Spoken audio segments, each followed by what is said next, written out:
Welcome.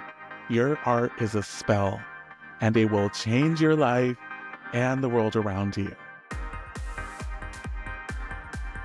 Hello and welcome back to Your Art is a Spell. I'm your host, Edgar Fabián Frías, and today I'm about to shatter some myths about being an artist and making money. If you've ever thought, I can't make a living from art, or artists are destined to struggle financially, there's only starving artists, well, this episode is going to blow your mind. Today, I'm sharing not just 10, not 20, not even 50, but 60 different ways that you can make money as an artist. That's right, income streams that could potentially transform your artistic practice into a sustainable career. I want this video to be a resource for you, so grab your notebook, take some notes, because at least a few of these ideas are gonna spark something inside of you. But before I share the 60 ways that you can make money as an artist, I want to talk about something really important. The mindset shift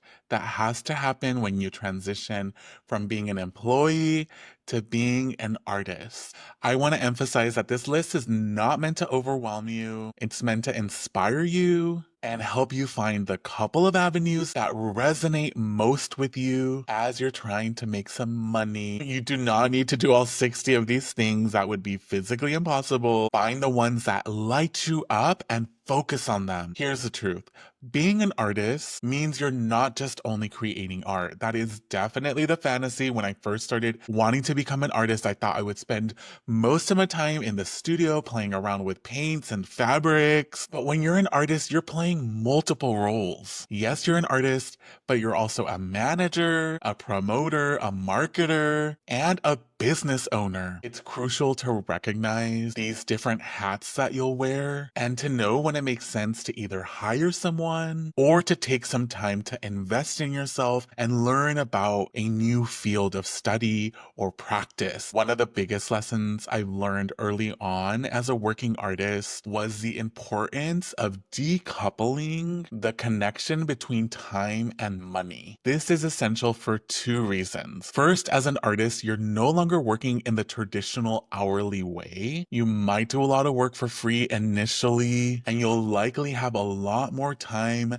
than money when you're beginning. It's important to invest this time into your practice and your work, believing that it will pay off. Trust me, it will. Second, by becoming an artist, you're opening up yourself to being paid for many different activities, services, and products. You're also opening up to making vastly different amounts of money in ways that could surprise you. I also want to emphasize the learning and growing component of being an artist. Yes, it's a lot of work to learn to do so many different things. This constant learning also makes you capable of doing much more than you might realize. It actually makes you someone who can fit into a variety of professions and institutional spaces. Don't be surprised when institutions start coming to you, wanting to hire you because of the unique combination of skills you've developed. Artists are problem solvers and creative thinkers, and that's so incredibly valuable in today's world. Let me share a personal story about this. When I first started working part-time as a therapist and dedicating the rest of my time to my art practice, I had a conversation with my mom who was really worried about me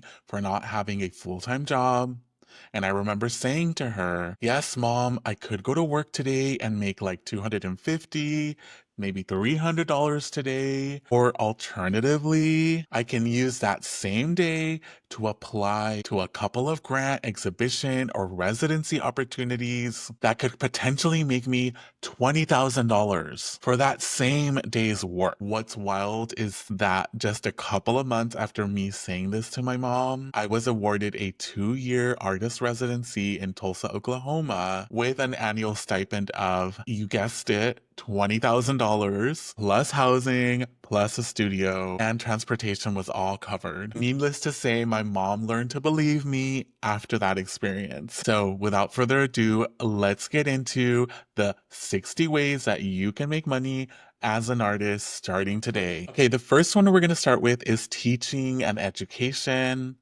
This is a path a lot of artists take. So you could teach workshops or classes in your artistic medium, either in person or online, offering one-on-one art instruction or coaching for dedicated students who want personalized attention, being a visiting artist at schools, universities, or art centers, creating online courses that teach your unique art techniques or approaches to art. And then now the second category is grants and institutional funding. You can apply to artist residencies that have stipends that will help you make money while you focus on your art. You can apply for art grants and fellowships from government agencies, foundations, or nonprofits. You can help facilitate community-based art projects with grant funding.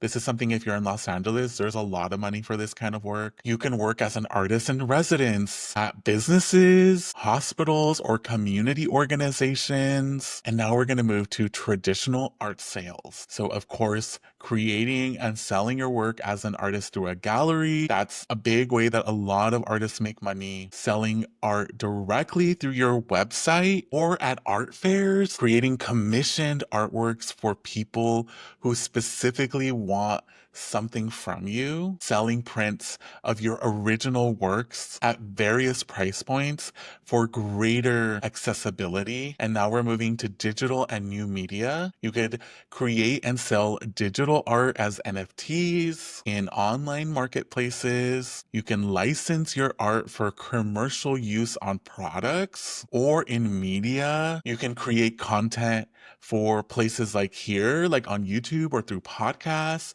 or even on social media and monetize through ads and sponsorships. Putting a little plug, if anyone wants to sponsor an episode of Your Art is a Spell, hi, I'm here, reach out. You can also create art for video games or apps as a freelancer. Now with that, we move into design and commercial work. You can design merchandise like t-shirts, mugs, tote bags, stickers, and pins that feature your art.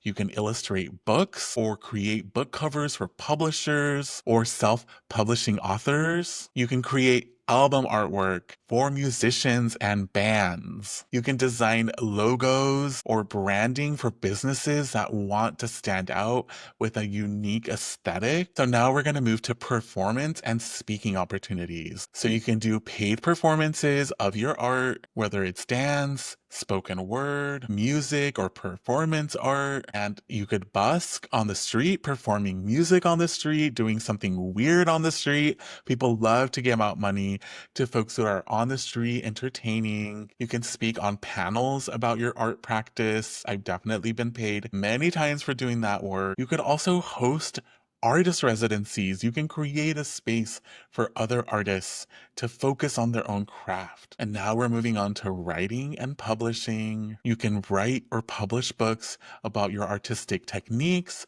your journey, your history, your process. You can create coloring books or activity books based on your art style. You can write articles for magazines or online publications. You can self-publish art books featuring collections of your work. And moving on to subscription and membership models, you can start a Patreon or a similar platform for ongoing support from your community. You can run an art subscription box service with monthly deliveries of your art or supplies. You can host a membership website with exclusive tutorials, behind the scenes content, and build community that way too. And now we're moving on to crowdfunding and community support. You can crowdfund for specific art projects through platforms like Kickstarter, GoFundMe, or similar platforms. You can host virtual gallery tours of your art with suggested donations. You can organize community art events with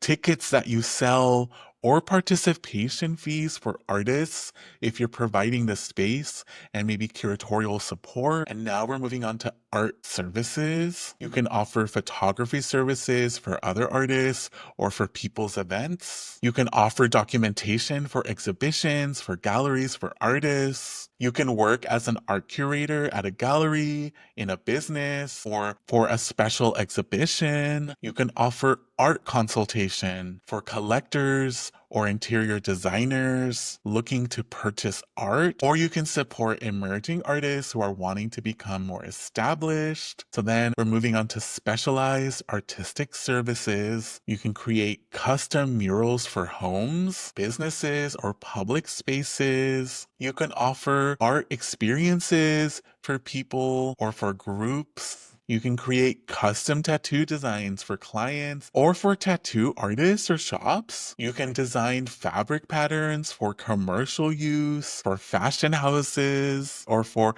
in-home decoration. And now we're moving on to magical and spiritual art. You can create a tarot or an oracle deck. You can offer magical art rituals or ceremonies as special events. You can create custom altar pieces or magical tools. You can create energy infused artworks that have a specific intention or spell in them. You can create artistic divination tools or systems that are unique to your own practice to support other people. You can design personalized astrology artwork for people. You can make art that's inspired by the tarot. Now we're moving to production and direction. You can do art direction for films, for music videos, or photo shoots. You can work as a concept artist for films, video games, or even television. And now we're moving on to collaborations and cross promotions. You can collaborate with brands to create limited edition products that feature your art. You can co-create with other artists to develop unique offerings that combine your skills. You can partner with musicians or performers to create live art experiences with ticket sales. You can create artwork for special causes that is funded by nonprofits that focus on these causes. Okay, and here's some like random additional ideas of how to make money as an artist. You can host art-based team building workshops for businesses and corporations. I've actually done this. It is quite lucrative. You can create exclusive artwork for luxury brands or VIP clients. You can create guided art visualizations or meditative experiences with your artwork. You can develop art-based games or interactive experiences that highlight your art. You can publish digitally a comic book, a zine, something that you offer as an ebook and sell it through your communities. Okay, I think that was 60. Let me know if there's any other ideas that you have about how artists can make money. So here are some closing thoughts. Going through this list, I'm sure you might feel overwhelmed or wonder how to choose where to start. Remember, this list is meant to inspire you, not pressure you. My advice is to begin with what excites you the most, what feels most aligned with your current work, or what requires the least amount of additional skills to implement. Pick just 2 or 3 at the most to focus on at first. Remember that building multiple income streams is often the key to having a sustainable art practice. You might find that different approaches work better during different parts of the year, during different seasons or phases in your own career, but I want to share an important caveat here. Part of being a deal maker as an artist is learning that contracts are a conversation. Let me know if you want me to make a whole podcast episode about contracts because I'd love to talk more about them. But I feel like when I first started working with contracts, they seemed like a fixed document, but they're not. They are the beginning, they're the entry point to a conversation with you and the person that you are working with, or the entity or the business or nonprofit that you're working with. And it's a way to start talking about the work that you're about to embark on together. Please do not be afraid to ask for changes.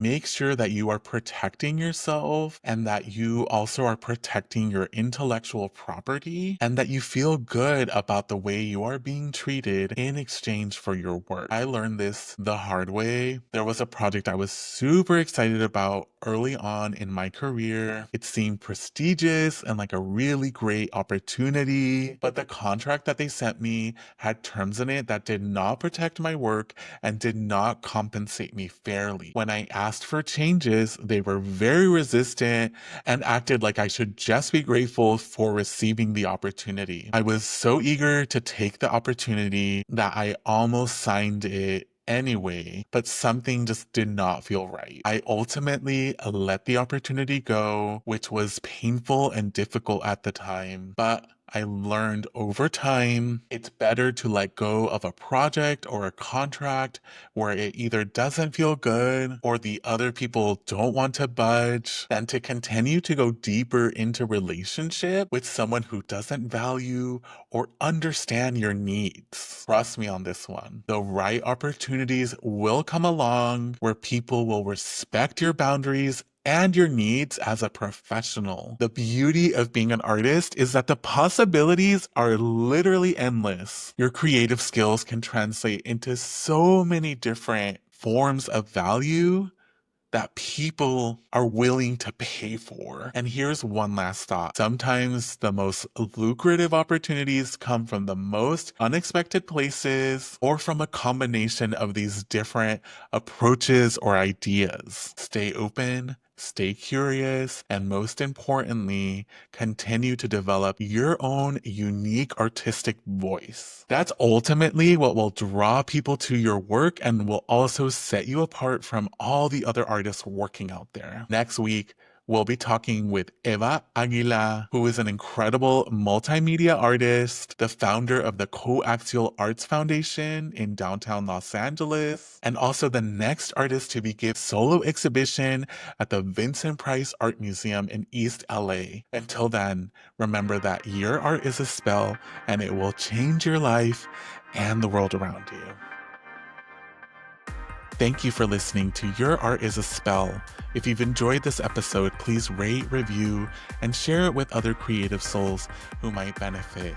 If you're on YouTube, I invite you to leave a comment, subscribe, and share it with a friend. This season, I will be picking one lucky person to receive a free 30-minute tarot reading with me from those who leave me a review on Apple Podcasts or Spotify. Until next time, keep creating and casting your magic into the world.